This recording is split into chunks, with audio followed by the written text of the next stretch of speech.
My name's Don. And I'm Peter. And we are two plebs talking about...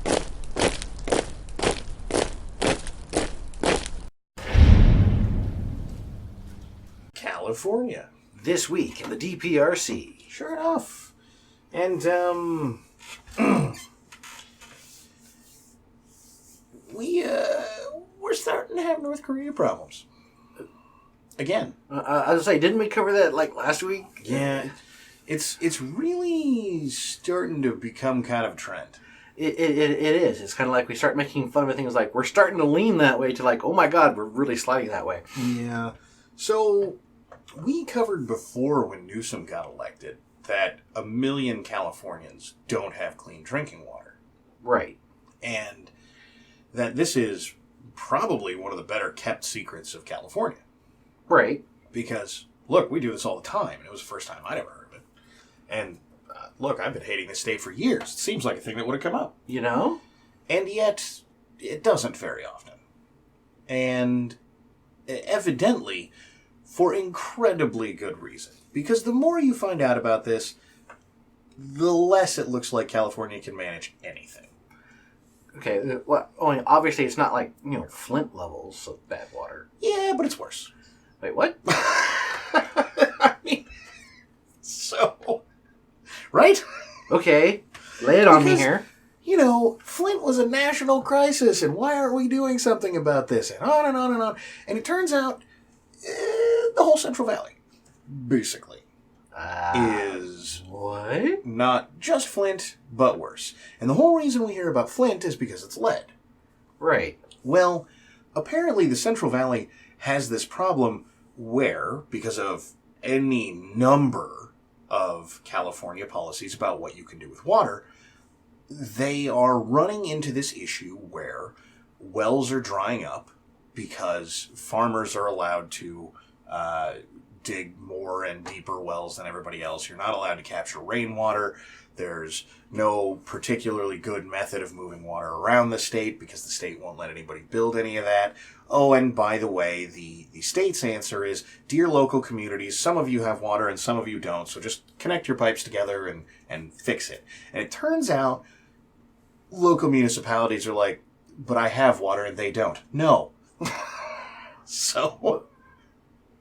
Okay. And on top of that, equally speaking, if you're 50 miles apart, connect your pipes together is not just like, oh, well, I mean, it's across the street, hell with it. Right. So, no one wants to be the one to pay to do this. Because municipality without water, their water district doesn't have any money, so they can't do it. Right. And the other side's like, what? I'm going to pay a couple $1 million to make sure that they can increase the cost of water for my constituents? Yeah, I don't think so. I can see the lack of motivation there. Right? And so, basically, no one is doing anything about it. Okay. And what seems to be even worse is that we have subsidized all the farmers throughout the Central Valley. Right. And so, they are inadvertently, most likely, polluting the water table with all of the fertilizer that is the only fertilizer you can use in California because all the regulations say you have to use these ones. And supposedly that was so we wouldn't contaminate the water table, but they're contaminating the water table. But it would be so much worse if they were just used whatever they wanted. Yes. I assume will be the response. Sure. And I am certain that's somebody's answer. However, this still leaves us in a position where most of the Central Valley, it seems, if you turn on the tap, that stuff will kill you. Wow. And not maybe someday eventually, but look, you can't be drinking that. That could kill you today. Right. However, it gets worse than that. Okay. Because a lot of these places, once again, wells dried up, right? Right. So they now have such ridiculous water shortages that we are subsidizing their drinking water at the state level. We are quite literally paying companies to bottle water and send it to them. Okay. Which is ridiculous unto itself. So Nestle's making a lot of money then? Probably, right? Them or whomever else happens to be bottling water. Right. And so... Alhambra does it in California, too. Yeah. And so one of the two of them, or possibly both, are getting lots and lots of state subsidies to send regular supplies of drinking water out to them. And the implication here is that they're sending 5-gallon jugs, which only makes sense.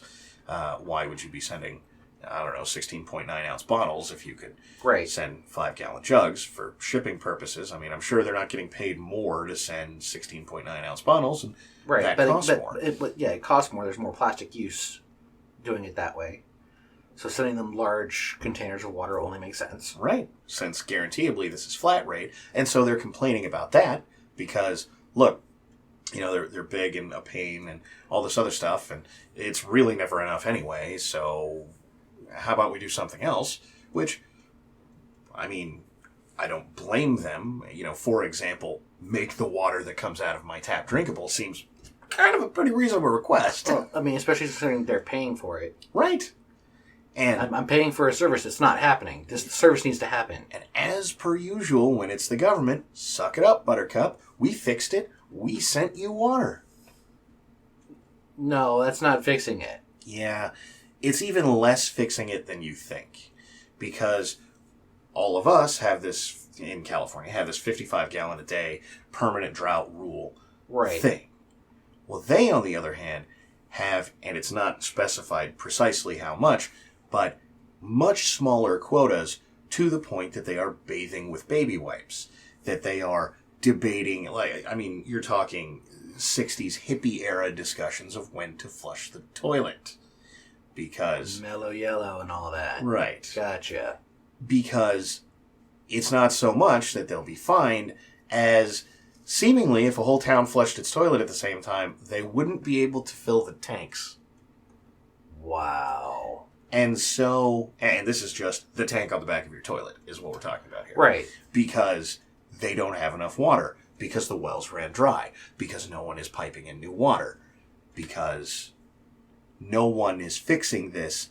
And some of this goes back, well documented, at least to 2004. All right. Someone needs to pay for those water hookups. Who?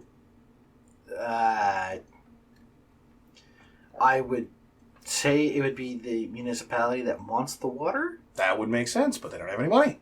Why not? Well, because of, first of all, the way budgeting goes, right? Right. And second of all, because the way that they would make money in this fashion to be able to do that is to sell water they don't have. Right. And so, no money. Equally speaking, that particular area isn't exactly rich anyhow. Right. So any other fungible money they might have, not a lot. So maybe the state in general should pay for it? Well, sure, but they are. They're sending them water. No, that's not fixing the problem, though. Well, so this brings us back to Newsom's grand plan for a tunnel, right? Right. Because presumably we're going to divert water from somewhere else in the state, and that's going to cover the Central Valley. But even he was talking that's 2030, 2040 vicinity. So don't worry, Central Valley. You've only got another 10 to 20 years before maybe this will work out. And that presumes that we hit initial metrics on when it happens, which, if the bullet train has taught us anything, that's impossible. Right. So, there is no answer from anybody. Right. Because, like I said, the people who already have it, I can understand their lack of incentive of why would I pay buttloads of money to provide these people with water that's just going to increase the costs for my constituents over here. Right. There's no motivation there to do it. The other people are like, no, we really want the water. We would love to be able to pay for it, but we have no money and can't generate it from the water department because there's no water there to generate money with. Equally speaking, again, the municipalities in general don't have a lot of money, so they can't even just go, well, we have a general fund, put it over there. Yeah, like, let's spend our slush on it. Right, because there isn't one.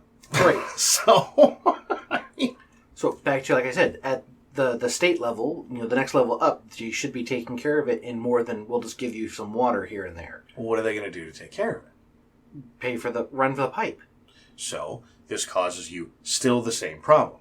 I have water. Now, this over here is usually in the Central Valley just enough to get by. This is I have none.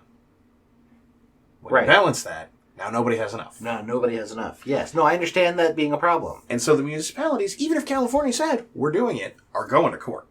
Right. Because, no, you can't deprive our constituents of water. We already have just enough as it is. And so, who fixes this? Now, what's amazing, by the way, is at least 10% of the audience is slamming their fist into a desk or a keyboard or whatever it is going, well, let the market decide. Because that's the answer. Right. As always. Because when you give this to the state, all of a sudden the incentives change dramatically. Right. If we stopped subsidizing water cost for farmers, yes, California would produce less food. And it would produce less of the specific food that it grows. California avocados would die immediately. Right. However, you wouldn't have this problem. No, you wouldn't. Because all of a sudden, it wouldn't be, dear farmer, use as much water as you want. Do whatever you want, right? Right. Then it would be, well, I mean, pay for it. Right. And all of a sudden, it's easier because you're not competing against someone who pays less, right? Right. For a scarce resource. You're competing against someone who pays the same amount. That's much easier to do. And they want much more of it. Yeah. So you get to edge in at the side and not have this problem. And by the way, this is the one answer not being discussed by anybody. Because, well, the state takes care of water. Right. Except for the past at least 15 years, where they just don't. It's privatized now? No, the state just doesn't take care of it. Oh. It's not so much that they're giving it to anyone. They just went, it's not working, whatever. Right. Okay, they're supposed to take care of it. They're just refusing to do their job. You know, like, this is your job. Like, yeah, no, it's fine. And I keep telling people, I say this all the time, when the government offers you a service and it's screwed up, you have no recourse. And in this state, you can't even just put out a giant water tower with a rain collector on it. You're not allowed. Because that's illegal. Yeah, you're not allowed. To the point, by the way, that for a while in this state, there was a debate, you know, those stupid little plastic things that say how much has it rained recently. Mm-hmm. There was a serious debate about whether or not that was breaking the law. Wow. So. Because it's collecting rainwater. You got it. And so therein is the question, is if you can't collect water, the state won't give it to you. There's no wells to drill because we've already tapped that resource at a state level to the point where basically there's nothing you can do about it. Right. What's left? And do you know where you find this problem? Where? Soviet Russia, Venezuela, North Korea, Communist China. Over and over and over again. You give these powers to the government, they screw it up, but they needed it to make sure it was equal for everybody. And then refuse to fix it. You got it. And then we start running into problems where you have people who have and people who have not. Again. So but now there's no recourse. Right, but yeah, you're right. No recourse whatsoever. There's no way to fix it other than voting out the people in charge who are refusing to fix it. Even that doesn't seem to fix it. And let me tell you, and a big problem here is that when you're voting at a state level, if you're in the Central Valley, you're competing against Los Angeles and San Francisco, who, by the way, neither one of them have this problem, and LA is the middle of a desert. Right. But we pipe a lot of water there. And I'm pretty sure there's been plenty of legislation pushed through for us to be able to do so. You bet there has. It's part of the reason that you can't collect rainwater. Because it needs to go into the state's aquifer so that they can pump it to Los Angeles. Right. Enjoy. Okay, no, I got you. It's like, no. You can't collect it for yourself. We need to make sure that we have it so we can send it to the Oedipus of power. Yeah, exactly. And by the way, when I say that this is why the Electoral College matters at a national level, and everybody goes, no.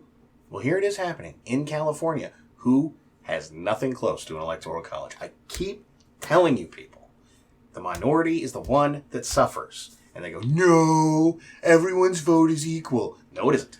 Well, it's equally counted. You just have more people against you. So suck it up and move. And if you're the minority, like the Central Valley, LA outvotes you every time. Every time. So you better just move to LA. Basically. And speaking of why it's beneficial to move to LA, we have come up with grand plans. And LA has sort of voted us into it, right along with San Francisco. Okay. Our population centers voted on something. You got it. So we, I think, talked briefly about California having a Green New Deal and, they're very angry with Trump for limiting California's power to regulate clean air and all those sorts of things, right? Right. Well, now we've decided we're really angry. Okay. Yeah. I thought we've been really angry this whole time. Yeah, but now... Because California got told no in this last election. We're going to do things that even California is calling extreme. Oh. For you see, if Trump limits California's availability to create a California edition of a car because that's what has all the new requirements and all those sorts of things, it doesn't let them affect the market or all those kinds of things that he has been telling California, no, stop it. Stop. You're not allowed to regulate the entirety of the U.S. Exactly. And if that happens, well, if we can't regulate the gasoline car industry, we're just going to ban cars. Now, to be fair, electric vehicles will be fine. So they're going to ban gasoline vehicles. Mm-hmm. I also assume natural gas vehicles, too.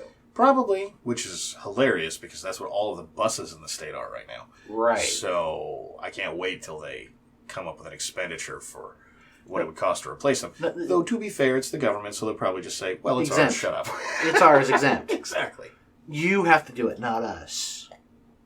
Exactly. Rules for thee, not for me. Yes. And they're not stopping there.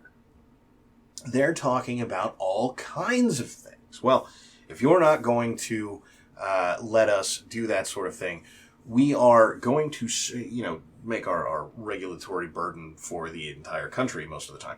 We're going to start with taxing homes that produce too much greenhouse gas by whatever metric we determine, right? You have too heavy of a carbon footprint. Taxing cars, and then eventually just banning them, depending on what they are. And maybe we'll let you pay multiple thousands of dollars to keep, I don't know, a motorcycle. And, yeah. And on and on and on we're going to go. And this is at the same time that we are sitting under this burden of we're going to make sure all new homes have solar. And we're already talking about things like the AOC deal where we do quite literally just bulldoze the entire state and then rebuild it with green homes and all of these kinds of things. Now, look, don't get me wrong. Ford and GM and Toyota and everybody else are going to be sad to not be in this state. It's a lot of people. On the other hand... But they'll still be in this state. They have electrical vehicle options. Some of them, right? Right. On the other hand, look at the cost of those things. And when the feds stop subsidizing them, they're going to explode in cost. Right. And I'm not so sure Trump is interested in subsidizing these things, so he's just going to let them expire, and that's going to be that. Right. So your cheapest car in the state is going to be $40,000? Yeah. And if you're driving an older car that is gasoline, you're what, going to go to jail? Yeah, apparently, if they're banned. For that matter, we're going to close every gas station? Yeah. They're pulling China. They really are. Because China has already said, no, we're getting rid of all of our gasoline vehicles by 2025. Mm-hmm. They're going to be 100% electric. So they're going straight China here with this one. You got it. And for me, I've done looking at some electric vehicles. The only ones worth buying are like Tesla and Volkswagen because of the ranges they get out of their batteries. Yeah. Everyone else is freaking garbage. They're only good for commuting. If you have to drive from city to city, you can't do it. Yeah. And in one of the longest states in the country, that's kind of important. From Sacramento to LA, a ish common commute for specifically the government, now has to be done by train. Cannot be done with a car. I mean, I haven't checked the mileage, but I don't think even the longest range Tesla vehicle can do that. No, but I mean, neither can a gasoline vehicle. That's a long drive. It's ish a tank of gas, depending on what you're driving. Right, but you can stop off at a gas station, spend 5 minutes, be reloaded and ready to go. Yeah. With an electric vehicle, you're stuck to a charger for 6 to 7 hours. Yeah. If you have a quick charge. Yeah. Now, by the way, we're going to get rid of all the gas stations, presumably replace them all with all these quick chargers, in a state that already has power problems. Right. No, this does not work out well. Here we are. I know that's where we are. It's like people don't want to see the problems that they have and bank on changing something to rely on a problem area. Well, no, not at all, because that doesn't matter. We have to get our air cleaner, or ambient air cleaner than it is now. Therefore, doesn't matter the cost. Well, if it doesn't matter the cost, how about we get a bunch of those CO2 extractors and just put them in LA? And put them in San Francisco? Well, those aren't part of law that we have that says this reduces pollution, so they don't exist. Same with nuclear plants. Right. Well, no, those are just... Because, by the way, this becomes infinitely more feasible if what we do is put 5 nukes in the state of California. Right. I mean, we're done with power problems, right? Right. You know? Just, yeah, a couple of facilities would take care of it. Yeah, but can't do that. We need to have windmills and solar panels. How about just build some more dams? Oh, wait. Sorry. Smelt. You got it. So, we're going to try and move 40 million people from gasoline vehicles to electric cars by 2025 is the hope. So, like, right now. No! This does not go well. I mean, you're going to turn the entire transportation network of California into a grinding halt. Yeah. Speaking of which, what's going to happen to truckers? Yeah, I would say the cost of moving goods and services is going to skyrocket. Yeah. The prices of everything here is going to skyrocket, except for gasoline, because it'll disappear. Oh, the price of that will skyrocket too, right? Because what they will do is just tax it more than they already are, so that if you, for example, need to cut your lawn or something, and you haven't gotten around to having an electric lawnmower, then, at $150 a gallon, I mean... Spend the extra $20 to get an electric. Yeah, it is, right? And so, thus the tax plan. However, when I say what happens to truckers, long-haul trucking is a thing. There's going to have to be a trucking switching station on 80, 5, 10, right there at the California border. Where they will have to transfer to an electric vehicle. You got it. That, or basically they will have to set up drop-off points for everybody who wants to ship things in. Yeah. And then redisseminate it out to electric vehicles for final part of delivery. You got it. And or by the way, they put in an exemption. Which might happen. And that sounds like the easier route to go. Yeah, California's not being very interested in easy right now, are they? No, they're not. They seem damned determined to make life unlivable. Like, they want to drive people out of California. Because the poor are not going to be able to afford to get to work anymore. Those people living paycheck to paycheck cannot afford to blow $40,000 on an electric vehicle. Well. So I guess they better learn how to bicycle.